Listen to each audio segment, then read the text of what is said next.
Hello everyone, and welcome back to the channel.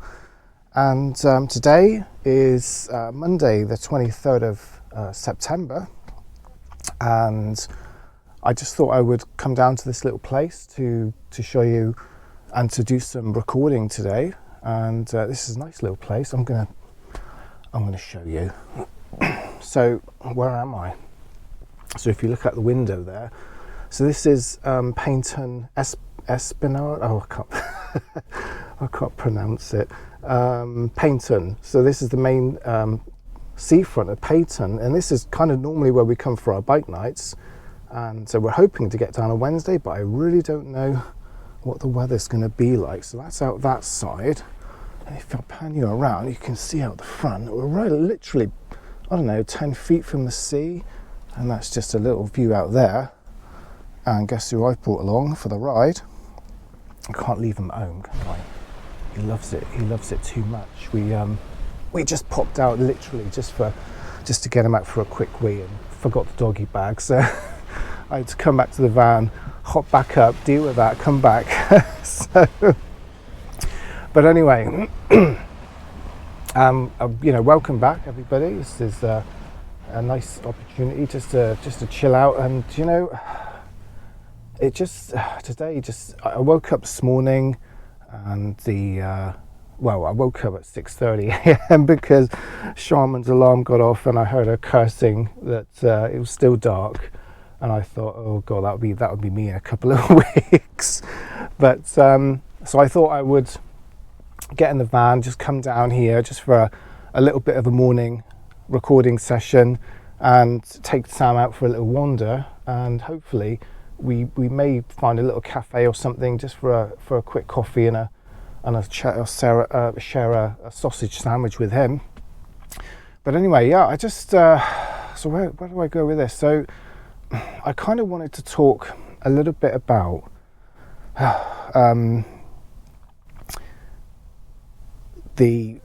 about how I kind of things that I do to kind of make days a little bit kind of, what am I trying to say? How I cope with my mind in a nutshell. And sometimes it's not very well. Sometimes it's really good. So where do I go with this one? So it's funny because I've played this video back in my head about 24 times, and it flowed beautifully. It's like, but then you get on camera and it's just, everything just goes blank. And so I tell you what I'll do. I'm going to tell you a story actually of something happened to me when I was working in an office environment with the dream team, and it was an interesting day. So it was like every other day, to be honest. We normally go down to Tesco for a little meal deal. It's about 15-20 minute walk from the office, so it's a nice opportunity to get out and just in the fresh air and whatever. So we do this, we did this every day. It was something, we always wandered down, put the worlds to rights. And so we headed into Tesco. We normally just go our separate ways to get whatever, and meet at the tills and whatever. So I was kind of stood by the sandwiches with my back to the sea salt crisps, and I was looking at the sandwiches and looking to try and find my sandwich. And normally I kind of go for something like a chicken and bacon with avocado, that sort of thing. And it was really strange because how do I explain it? I didn't feel sick, I didn't feel queasy, I didn't have a headache or anything like that, but the sandwiches started to kind of almost like vibrate from left to right, and I just thought, why can't I see they were there, I knew they were there, but they just started to like vibrate, and it was like, what on earth? So I kind of like rubbed my eyes a bit, I kind of looked around, then I went back to the sandwiches to try and focus in on how hard could this be? I figured, and I thought, what's going on? And literally within, 3 seconds, it couldn't have been anything like that. Boom. the lights went out, and not the Tesco lights, but yeah, me. And it was interesting and funny at the same time, because I found myself, I woke up on a stretcher in the middle of Tesco's, surrounded by paramedics with my line manager. And I woke up and he was right in my face, and I was just, you could imagine it. 1 minute you're looking at sandwiches, next minute you're on a bed, and I'm, how did this happen? And I think I remember I kind of swore a bit, and and all I said to my line manager is that, what am I doing here? I need to get up. I need to go back to the office because I've got a UAT refresh to do at 2 o'clock. And he just and he just laughed. And you're not doing that. You go into the hospital. Why on earth am I going to the hospital? Of course, I went to get up, and my shoulder was, well, it was dislocated badly. And what happened is, when I went, you can imagine, like, just I literally just toppled straight back, went straight through the sea salt crisps, and dislocated my shoulder. I hit my head, and it was really odd because during that time, I can't account for the 25 minutes or so that I even existed. It was just black. There was nothingness, and those sort of moments kind of make you think, But anyway, we kind of reluctantly went to the hospital because I thought, well, this is going to be a right faff because I'm going to have to, try and get transport back from the hospital and back home and whatever. And my car was at the office, and I'm thinking through all these things, and but they couldn't. They did all the tests. They did the blood tests. They did everything tests, and just came back zero. Nothing. And there was no rhyme or reason for why this happened, and it's never happened to me before. It was really bizarre, and it hasn't happened since. And the only thing I could possibly put it down to was too much coffee. Now, we had a lot of coffee. We were always up in the break room. We would always go up and just have our chats and have our kind of get-togethers with the guys and just kind of, and everybody else, and just it's like, it's a social place. We go up there and have coffee and another coffee, and it was just great to get up, get away from the screen, and but that's the only thing that I can think of that possibly could have caused that, and I don't know to this day, to be honest. But one thing that I kind of wanted to share with you guys, and just everybody does this differently. When we get into a panic, when we get into this, when we get unemployed or we get made redundant, or we go into this, I've had this, and I literally 2 weeks ago, and I was, petrified beyond words, really, of what could happen, and I don't know what could happen in the future. I kind of live for today, and I good or bad, but sometimes what I try to do is think about these times in my life, and think about all the good times and all the funny things, all the funny times, the funny experiences I have, and I think about it. I do this a lot, and I think it's just a way to try and switch my mind into a positive state, because I'm really guilty of thinking the worst case scenario. Now, you've all heard of the grey and the white wolf, yeah? I mean, when somebody explained this to me, and I read about it, so it's the idea of these two wolves, they're fighting, and which one wins? And it's like, well, surely the bigger bloody wolf wins, surely. And it's no, and it's, somebody said to me, no, it's the one you feed. And I just thought, what? And then of course the penny drops, about thinking positively and thinking negatively, and I'm guilty of this, guilty as charged. And And so I do, I do try to think about the positive, think and try and bat away the negatives. And I try to do that by just thinking about all the good stuff, all the positive things that have happened, the dog. And you know what? When I got up this morning, the first thing I thought about is making a video, and this is the best I've felt in 10 years, and it is just, and so this memory, this doing this now is such a positive thing. So this is one for to store in my memory. But it got me thinking, because Shah and I are so different, and Shah, we were talking about this over another coffee, the other day, and I was just thinking, why do I think like this? Why am I so different, And when I think back to my school days,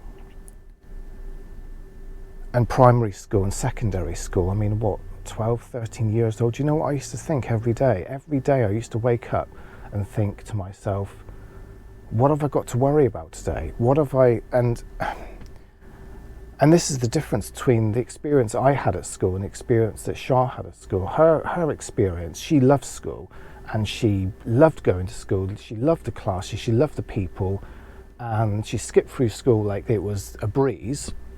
I went to sixth form, and we went to the same school, and I never got to see inside the sixth form common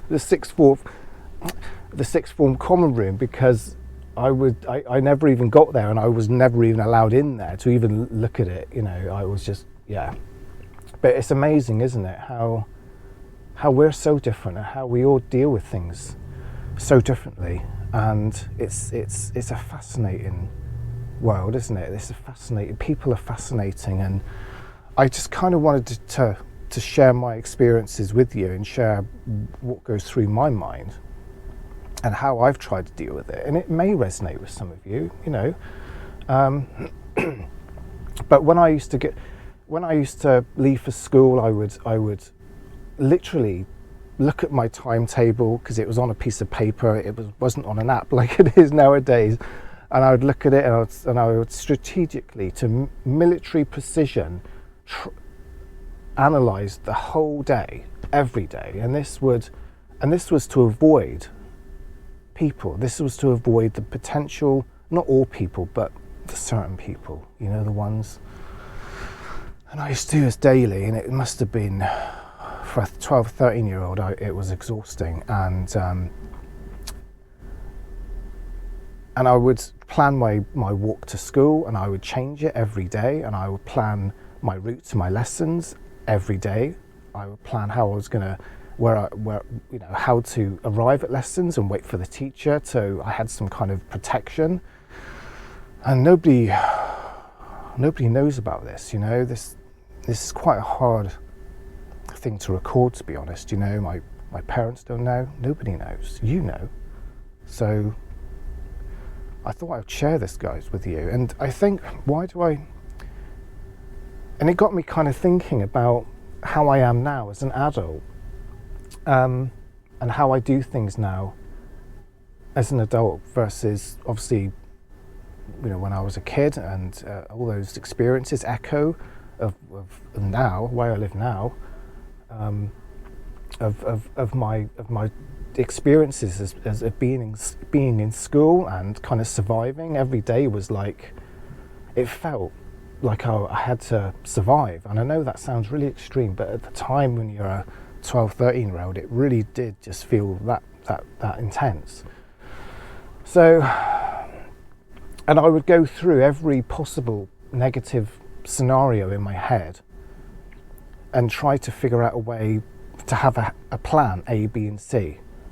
Now, I don't know, this may have been a blessing, it may have been a curse, I don't know, but it's certainly these days as an adult, because that's the thing with me and Shah. Sometimes I get myself into such a negative state of mind because I've been thinking about all sorts of horrible things which could go wrong, and then Shah will say to me, think about what you're thinking about, and she would laugh, and she would say, this is funny, she would call me a right mood hoover. and I would laugh, and she would laugh, and I would say, you're absolutely bang on, you are, I am being a mood hoover, and I'm so sorry,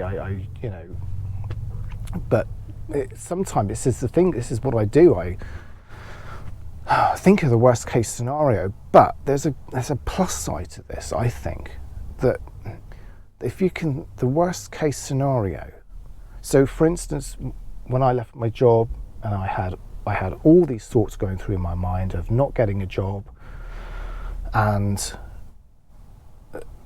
I don't know, getting to a point where I kind of eventually run out of money, and then, oh my word, it could compromise the relationship, and I had all these thoughts about having to get rid of the vehicles or whatever, and in all essence, I would do that, and I would have to do that in order to cut the cloth and whatnot.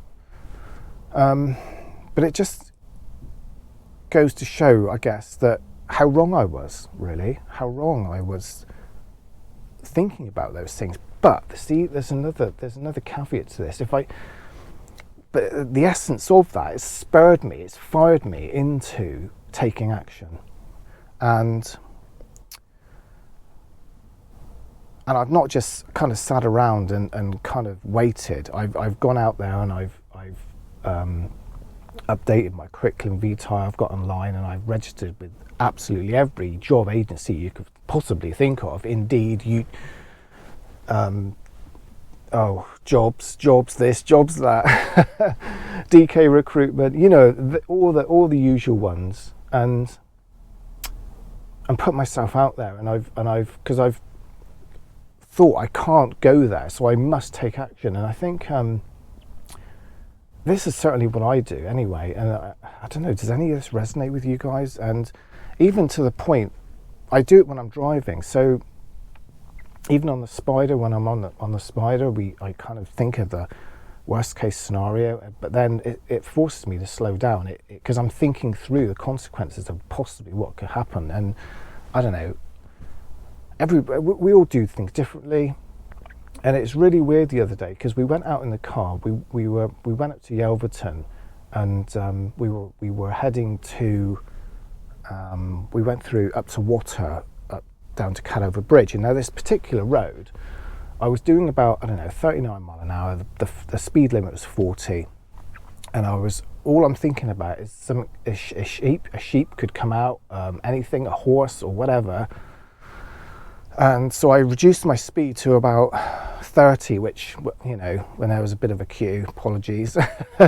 But interestingly, what happened it's quite a narrow road, and I think that's the sufficient speed, to be honest, for me anyway.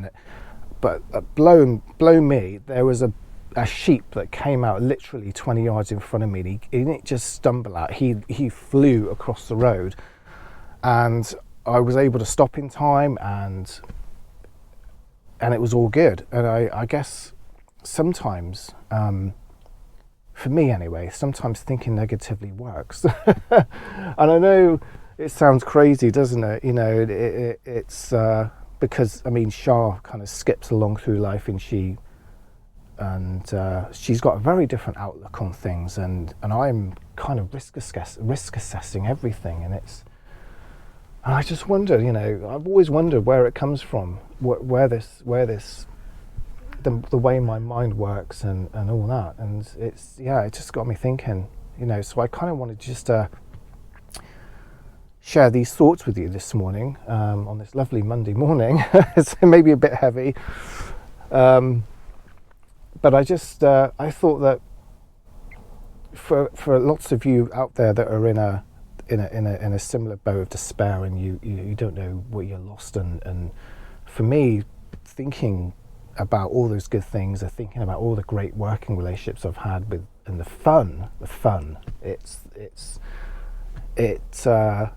changes your whole, and you just feel lifted almost, that's what I feel anyway. So so yeah, I just thought I would kind of share that little story with you. And but yeah, waking up on a trolley, oh my days. It makes me laugh. It makes me laugh. And there was also some other stories that I can think of when I joined, when I was the network manager at the Plymouth Co-op back in the day, and it was I think my first week of the job, and it was really funny. I had so I was a network guy, and the guys working on the other two guys were working on like the servers and that sort of thing. And I noticed my colleague bringing in a big monitor. You know they were huge back then. You remember the big, massive CRT monitors with the 9-pin D-shaped connector on the back, and he would bring it in, and he would be plugging it into his machine, and it would have this static on it, and it would be funny lines, and it would be weird colours, and I'm thinking, So I was just kind of like keeping an eye and see what he was up to, because I was kind of interested. And he would plug it into different system, different laptops, and it was the same thing. And so I just thought, and then lunchtime came, and he went off to lunch, and I thought, do you know what, I'll have a quick look. And I looked in the back of the cable, pulled it out, looked in the cable, and there was a pin that was bent 90 degrees. It was like that, and I just thought, oh my. So I got myself a little screwdriver and just like straightened it out, plugged it in, and it was like, wow, look at that screen, it's beautiful. So we did have a great laugh about that. Little things, just little things that sometimes that you laugh about, that you think, yeah, I remember those days, just back in, when everything was just simpler. But anyway, so today's Monday.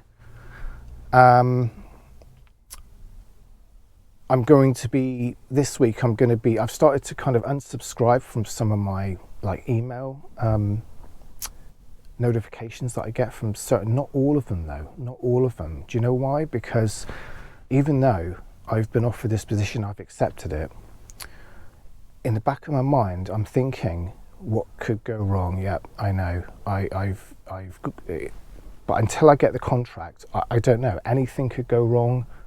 I don't know what. See, this is what I do. So I'm thinking, I won't subscribe from all the emails just till I know. And that I've got a provisional start date in 2 weeks, which is October the 7th, I believe. So we're going to see what happens up to then.